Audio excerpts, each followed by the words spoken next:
வணக்கம். பச்சைமிளகாய் ஊறுகாய் எப்படி பண்ணுறதுன்னு பார்க்கலாம்.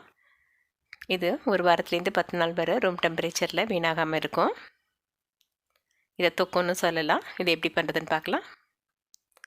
ஒரு வெறும் வாணலியில் ஒரு சின்ன துண்டு பெருங்காயம் போட்டிருக்கேன். அதோட கொஞ்சம் வெந்தயம் சேர்த்துக்கிறேன், கொஞ்சம் கடுகும் சேர்த்துக்கிறேன். இது நல்லா வறுத்து எடுத்துட்டு ஆற வச்சுட்டு பிடிச்சி எடுத்துக்கலாம்.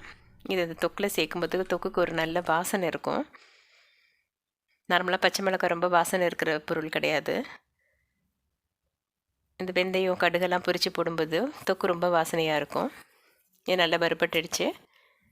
இதை எடுத்துடலாம். முருங்காய் தாளிச்சிடலாம். இது நாட்டு மிளகாய் டாப்பில் இந்த மாதிரி ஸ்லிட் பண்ணி வச்சுருக்கிறேன். அப்போ தான் நம்ம போடுற உப்பு காரம் புளிப்பெல்லாம் உள்ளே போகும். நான் இன்றைக்கி கொஞ்சமாக தான் பண்ணுறேன். இந்த ஊறுகாயெலாம் நிறைய சாப்பிடக்கூடாது. சாதத்தோடு சாப்பிடும்போது ரொம்ப நல்லாயிருக்கும். ஆனால் குறைச்சலாக தான் சாப்பிட்ணும். ஒரு ஸ்பூன் நல்லெண்ணெயை கடாயில் ஊற்றி வச்சுருக்கேன். அது நல்லா காஞ்சோன்னே அதில் இந்த பச்சை மிளகாயை போட்டு வதக்கி எடுத்துக்கலாம். இது நல்லா வதங்கணும். மிளகாய் எவ்வளோ நல்லா வதங்கி நல்லா வேகுதோ அவ்வளோக்கு டேஸ்ட் நல்லாயிருக்கும். தொக்கு கூட நாள் வீணாகாமலும் இருக்கும்.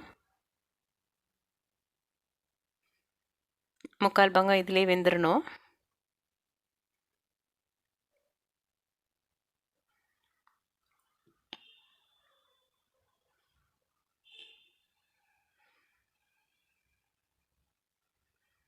இது சாதத்தோட, இட்லியோட, தோசையோட எதோட வேணாலும் தொட்டு சாப்பிட்லாம்.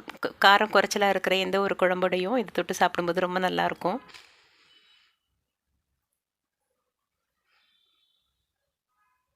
இது நல்லா பொரிஞ்சு வெந்துருச்சு. இதோட மற்ற மசாலா சேர்த்துக்கலாம்.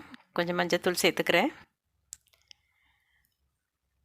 ஒரு சின்ன நெல்லிக்காய் அளவு புளியை கரைச்சி வச்சுருக்கேன். அதை இதில் ஊற்றிக்கிறேன்.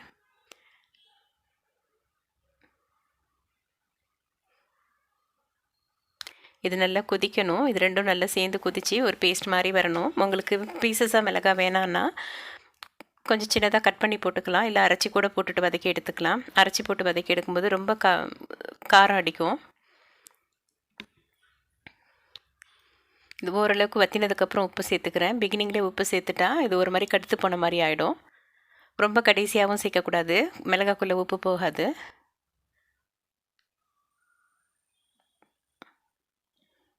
இது நல்லா ஒன்றா கலந்து வரும்போது நம்ம பிடிச்ச பொடியை போட்டுட்டு ஸ்டவ் ஆஃப் பண்ணிடலாம்.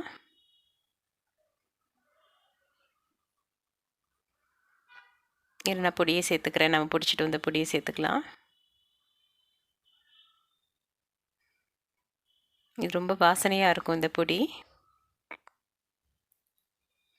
இதை நல்லா மிக்ஸ் பண்ணி விட்டுட்டு உப்பை செக் பண்ணி விட்டுட்டு ஸ்டவ் ஆஃப் பண்ணிடலாம். இன்னும் ட்ரை ஆகிடக்கூடாது. கொஞ்சம் தொக்கு மாதிரி தான் இருக்கணும். இது மிளகாய் தனியாக சும்மா வெறுவாயிலே சாப்பிட்லாம். காரம் இருக்காது. ரொம்ப டேஸ்டியான ஸ்பைசியான பச்சை மிளகாய் தொக்கு ரெடி. நன்றி.